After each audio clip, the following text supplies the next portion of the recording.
Cindy Junita Silaban, NPM A1D 019023 akan melanjutkan presentasi dari kelompok 4 tentang kelas Psilopitinae dan ordo Psilopitales.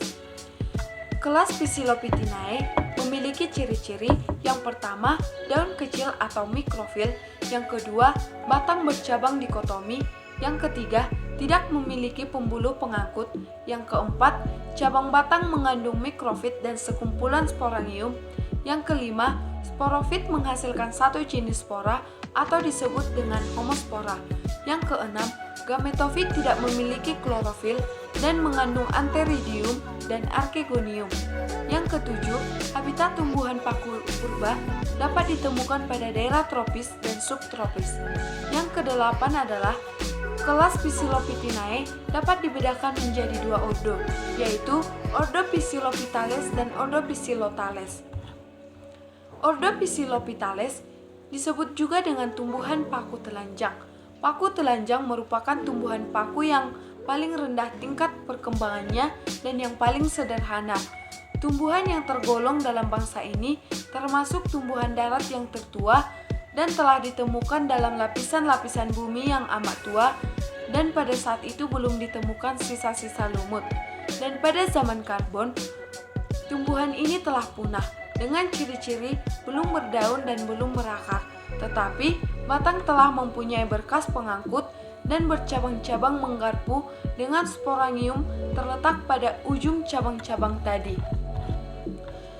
Ordo Psilopitales dibedakan menjadi 4 famili, yaitu yang pertama adalah famili Rhiniaceae. Dengan ciri-ciri, tumbuhan ini mencapai tinggi lebih kurang setengah meter. Yang kedua adalah batang berada dalam tanah, membentuk cabang yang tumbuh tegak lurus ke atas. Cabang-cabang ini mempunyai fungsi sebagai asimilasi. Yang ketiga, tidak mempunyai akar, melainkan hanya memiliki rizoid. Yang keempat, tidak berdaun dan mempunyai mulut kulit. Yang kelima, berkas pengangkut terdiri atas terakeida yang memiliki penebalan berbentuk cincin atau spiral dan tersusun atas porostele. Yang keenam adalah belum memiliki bulu-bulu tapis dan kambium, sehingga tidak menunjukkan pertumbuhan penebalan secara sekunder. Selanjutnya, sporangium relatif besar yang terdapat pada ujung-ujung cabang dan dinding yang terdiri dari beberapa lapis sel yang di dalamnya terisi dengan isospora dan tersusun sebagai teterade. Contohnya adalah Rhinia major, Taeniocrada deheniana, dan Zasterophyllum australianum. Selanjutnya adalah famili Asterosylaceae. Memiliki ciri-ciri dapat mencapai tinggi 1 meter. Yang kedua, batangnya memiliki garis tengah sebesar 1 cm. Yang ketiga adalah memiliki penonjolan yang disebut dengan mikrofil. Famili ini mulai menunjukkan percabangan berkas pengangkut sampai pada pangkal mikrofil. Tetapi ada pula yang sama sekali tidak menunjukkan percabangan berkas pengangkut. Pada penampang lintang, stele batang yang berbentuk bintang, beberapa terdapat empulur, sehingga stelenya berupa siphonostele, dan pada dinding trakeid terdapat nokta halaman. Contohnya adalah Asterosilon michkei dan Asterosilon elberfeldens. Selanjutnya adalah famili Pseudosporonaceae. Memiliki ciri-ciri dari ujung sumbu pokok yang tidak beruas muncul sejumlah dahan-dahan yang sedikit bercabang menggarpu yang akhirnya menjadi ranting-ranting kecil yang menggarpu dan pada akhirnya melebar pada akhir percabangan. Yang kedua adalah pada ujungnya terdapat sporangium yang menebal berbentuk gada. Yang ketiga, tipe daunnya itu berbeda-beda. Famili ini masih terbatas dan hanya terdapat pada tempat yang memiliki air saja. Contohnya adalah Pseudosporocnus grecici.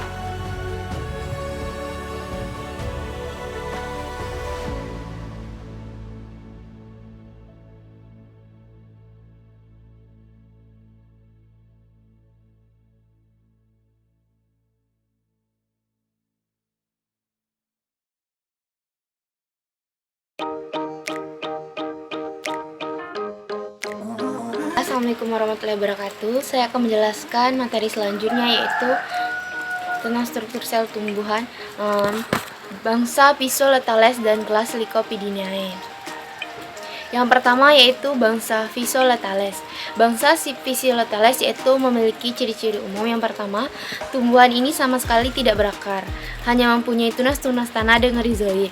Kemudian, pada batangnya terdapat mikropil atau daun-daun kecil berbentuk sisik, yang kemudian tidak bertulang dan tersusun jarang-jarang dalam garis spiral.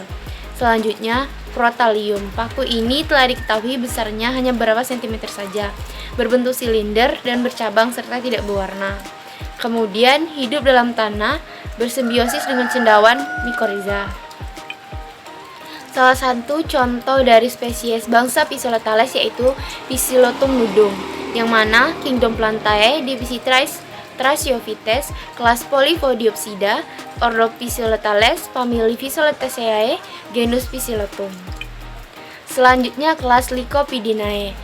Pada kelas ini mempunyai ciri umum yaitu paku kawat menempel di pohon atau hidup bebas di tanah. Kemudian anggota paku kawat memiliki batang dan akar-akarnya bercabang menggarpu.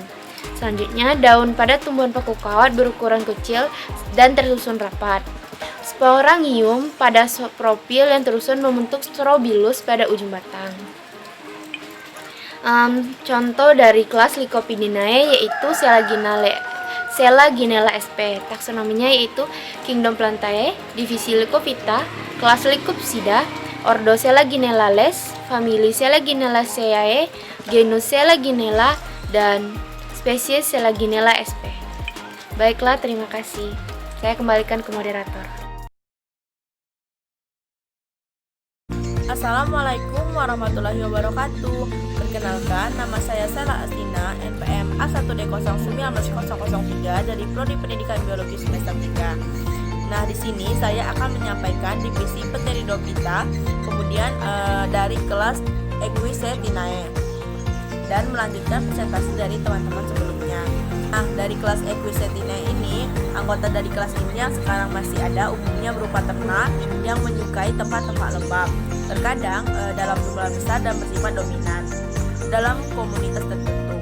Bentuk strobilus pada sapropit seperti ekornya kuda, batang bercabang-cabang, berkarang dan berbuku-buku atau berluas-luas. Daun-daunnya tampak kecil seperti selaput, tersusun berkarang. Sapropit berbeda dengan daun, biasanya berbentuk perisai dengan sejumlah sporangium di bawahnya. Nah, kemudian ada bangsa Equisetales. Bangsa ini hanya terdiri dari suku Equisaceae dan satu marga Equisetum dengan 25 jenis.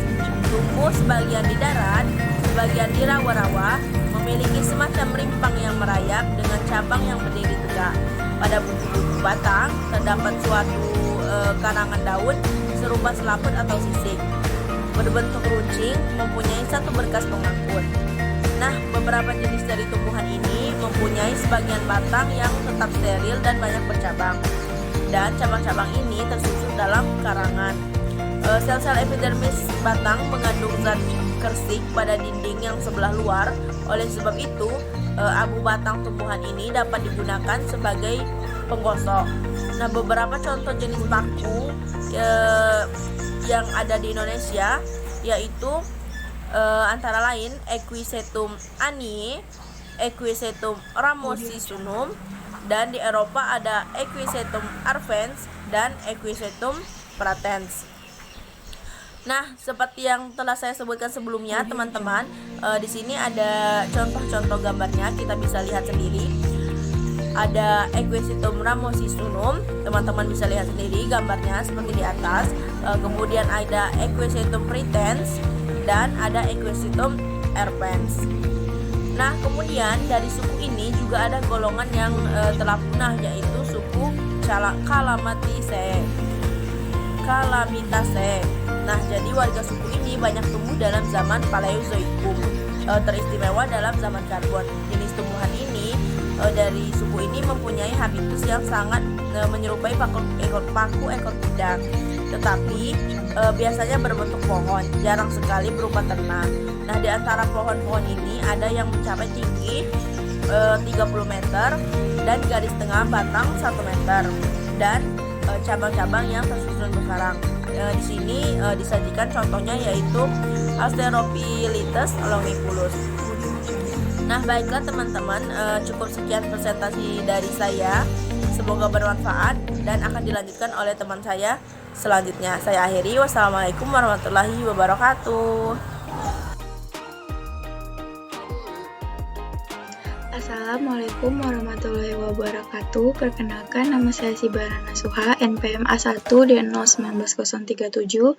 Di sini saya akan melanjutkan presentasi tentang Pteridophyta, bangsa Lycopodiales dan bangsa Selaginales. Yang pertama yaitu bangsa Lycopodiales, merupakan bangsa yang terdiri dari kurang lebih 200 jenis tumbuhan yang hampir semuanya tergolong dalam suku Lycopodiaceae dari marga Lycopodium. Lycopodium ini biasanya sering digunakan untuk pembuatan buket bersama dengan bunga. Adapun klasifikasinya, Kingdom Plantae, divisi Pteridophyta, kelas Lycopodinae, Ordo Lycopodiales, famili Lycopodiaceae, dan genus Lycopodium. Nah, di sana ada salah satu contohnya yaitu paku kawat. Ciri-ciri dari bangsa Lycopodiales, yang pertama itu batang. Batangnya mempunyai berkas pengangkut yang masih sederhana, tumbuh tegak atau berbaring dengan cabang-cabang yang menjulang ke atas. Yang kedua yaitu daun.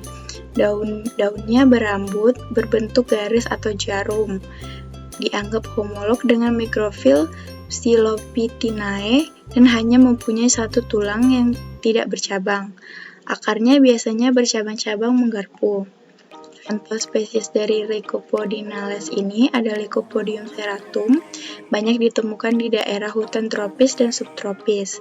Lycopodium serratum ini tumbuh menempel di pohon atau epifit, namun ada pula yang hidup bebas di tanah pada bebatuan dan tebing sungai.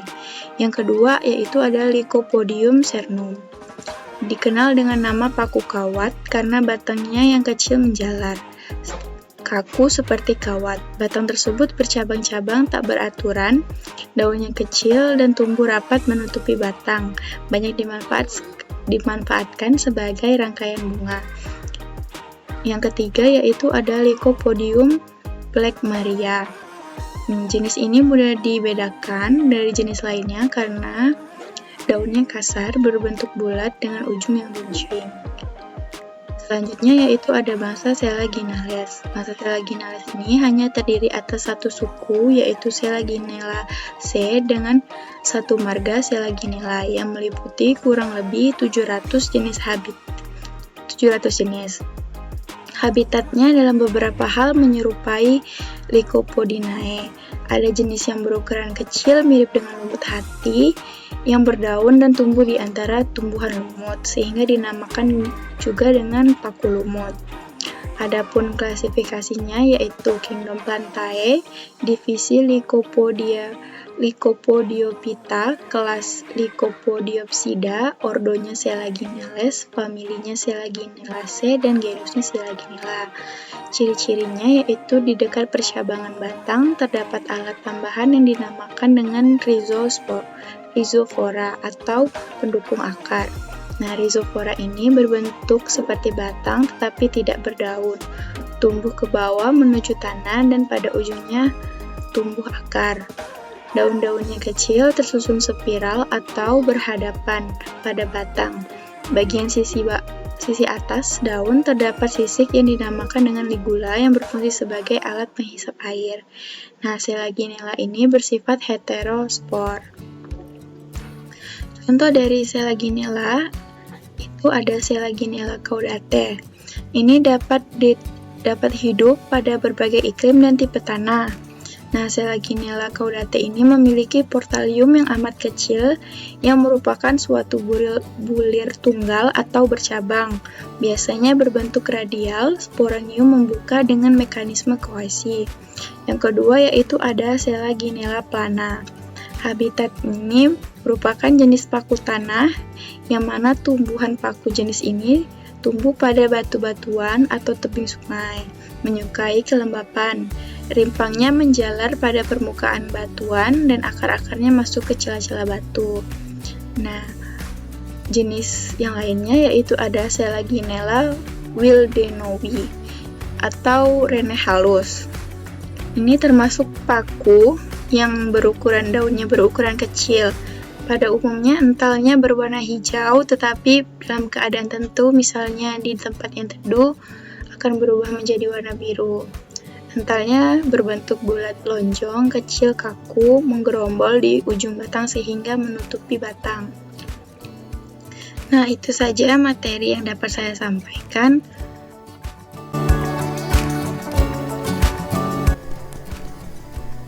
Baiklah, saya dari Rusafa Amalia, NPM A1D 019043 dari Pendidikan Biologi Universitas Bengkulu. Saya dari kelompok 4, saya akan melanjutkan pembahasan tentang bangsa Lipodendrales dan bangsa Isoetales. Sebelumnya saya akan menjelaskan terlebih dulu tentang bangsa Lipodendrales. Bangsa Lipodendrales merupakan dari bahasa Yunani yang artinya pohon skala, yang termasuk dari tumbuhan primitif, vaskular, arborescent, atau yang bentuknya seperti pohon, yang berhubungan dengan leukocytes atau lumut klep. Anggota Lipodendrales yang paling memahami posisi leukocyte karena bentuknya itu sudah punah dan sudah menjadi fosil. Karena keanekaragamannya spesimen dari Lipodendrales ini sangat beragam, dan keanekaragamannya ini di mana mereka diawetkan.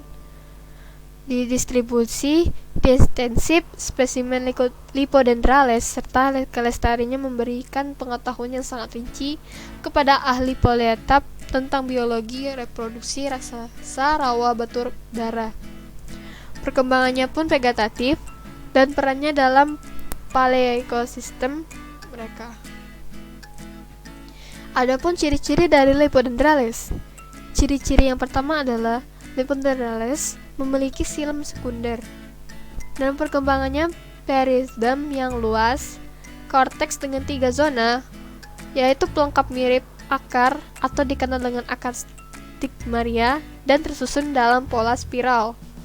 Dan terakhir, megasporangiumnya masing-masing mengandung 1 megaspora fungsional yang berkecambah di dalam sporangium. Sporangium ini adalah tempat di mana spora itu berasal. Kita sudah tahu kalau lumut itu diawali dengan pelantai, dan divisi lumut terdiri dari Lycodophyta. Nah, Lipodendrales ini termasuk dari divisi Lycodophyta. Kelasnya adalah Lycopodinae, subkelasnya Lycobodiosida. Ordonya juga ada 2 macam, Lipodendrales atau Sigillariales. Familinya Sigillariaceae dan Lepidodendrosaceae. Kemudian genusnya Sigillaria dan Lepidostrobus atau disebut dengan Lepidodendron. Contoh spesies dari genus Sigillaria yaitu adalah Sigillaria elegans dan Sigillaria miccaudi. Contoh spesies genus terdiri dari Lepidodstrobus atau Lepidodendron, Lepidoncarpon logmasi, Alwes Valium, Lepidodendron Lycopodioides, Miadesmia membranacea. Sangat sulit sekali. Nah, ini contoh dari gambarnya. Bentuknya itu sudah menjadi fosil karena ini sudah punah, sudah tidak ada lagi atau memang sudah tidak ada. Ini bentuk dari Sigillaria elegans dan Sigillaria miccaudi. Bentuknya sudah diawetkan. Yang ini merupakan Lepidodendron, Lycopodioides dan Lepidocarpon lomaxi. Nah, bentuknya ini tidak bisa ditemukan di daerah tropis karena ini sudah tidak ada lagi di daerah-daerah yang panas. Kemudian terakhir adalah bangsa Isoetales. Maaf. Isoetales dibaca dengan Isotales adalah bangsa dari ordo dari sekelompok tumbuhan yang berpembuluh dan sporanya bebas dan pernah dianggap sebagai bagian tumbuhan paku karena bentuknya seperti paku. Tumbuhan ini mirip dengan rumput. Kebanyakan tumbuh di tempat-tempat agak tergenang atau terdekat dengan danau atau sungai di belahan bumi utara, berarti di daerah dekat bumi-bumi bagian atas seperti Rusia, Amerika atau Kanada. Ciri-ciri Isoetales berupa paku yang sebagian hidup di dalam air dan ada juga yang hidup di daratan seperti batangnya tuh seperti umbi, membulat, bentuknya menjarang, bercabang dan menggapu seperti tanduk, memperlihatkan pertumbuhan sekunder biasa, dan terakhir akarnya muncul dari batang yang bercabang dan menggarpu. Klasifikasi dari Isoetales pada bagian divisinya Lycodopita, namun berbeda dari kelasnya, yaitulah Isotida, Isotales, Isotaceae, Isoetes. Nah, ini contohnya.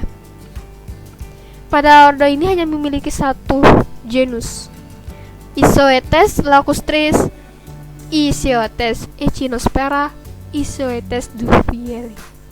Nah, ini contohnya. Pada bentuk ujung ini, pada bentuk ujung kayak seperti tanduk, seperti lumut tanduk. Nah, yang ini nih memiliki seperti bentuk garpu, mencabang menjadi 3. Bawahnya akar, dan ini batangnya seperti umbi. Oke, hanya itu saja presentasi saya. Terima kasih. Assalamualaikum warahmatullahi wabarakatuh. Perkenalkan, nama saya Alfilia Juli. Saya dari kelompok 4A. Kali ini saya akan melanjutkan presentasi mengenai paku atau Pteridophyta. Nah, yang akan saya bahas kali ini yakni mengenai bangsa Sphenophyllales dan bangsa Protoarticulatales. Langsung saja, yaitu kita beralih ke bangsa Sphenophyllales. Nah, bangsa Sphenophyllales ini merupakan bangsa yang sudah dikenal sebagai fosil dari zaman Paleozoikum. Bangsa ini memiliki ciri-ciri daun-daunnya menggarpu atau berbentuk wasak dengan tulang-tulang yang bercabang dan menggarpu, tersusun berkarang, dan tiap karang biasanya terdiri dari 6 daun. Dari bangsa ini yang filogenetik merupakan tumbuhan tertua mempunyai daun yang tidak sama atau lebih dikenal sebagai heterofil. Selanjutnya yaitu ada spesies dari bangsa Sphenophyllales, yakni ada Sphenophyllum cuneifolium. Sphenophyllum cuneifolium ini memiliki anak daun yang ukurannya hampir sama dan bergerigi tajam. Adapun klasifikasi dari Sphenophyllum cuneifolium yakni Kingdom Plantae, divisi Pteridophyta, kelas Sphenopsida, ordo Sphenophyllales, famili Sphenophyllaceae, genus Sphenophyllum, dan spesies Sphenophyllum cuneifolium. Nah, berikut ini merupakan gambar dari spesies Sphenophyllum cuneifolium yang merupakan paku yang sudah menjadi fosil. Selanjutnya yaitu ada bangsa Protoarticulatales. Nah, bangsa Protoarticulatales ini merupakan bangsa yang dikenal juga sebagai fosil. Tumbuhan ini telah muncul mulai di atas bumi pada pertengahan zaman Devon.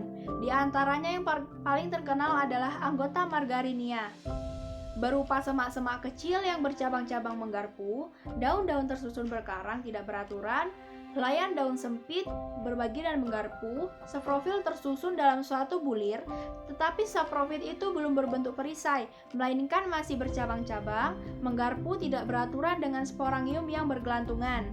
Nah, ini merupakan gambar dari bangsa Protoarticulatales. Kita next. Selanjutnya yaitu ada spesies dari bangsa Protoarticulatales, yakni ada Rhynia elegans. Rhynia elegans termasuk ke dalam suku Rhyniaceae yang anggotanya dipandang sebagai nenek moyang Sphenophyllaceae dan Chlamydaceae. Adapun klasifikasi dari Rhynia elegans, yakni kingdom Lantae, divisi Pteridophyta, kelas Protoarticulata ordo Protoarticulatales, famili Protoarticulaceae, genus Rhyniaceae, dan spesies Rhynia elegans. Nah, ini merupakan gambar dari spesies Rhynia elegans yang merupakan paku yang sudah fosil. Nah, itulah tadi materi yang dapat saya sampaikan. Lebih dan kurang saya mohon maaf. Saya akhiri. Wabillahi taufiq wal hidayah. Wassalamualaikum warahmatullahi wabarakatuh. Semoga bermanfaat.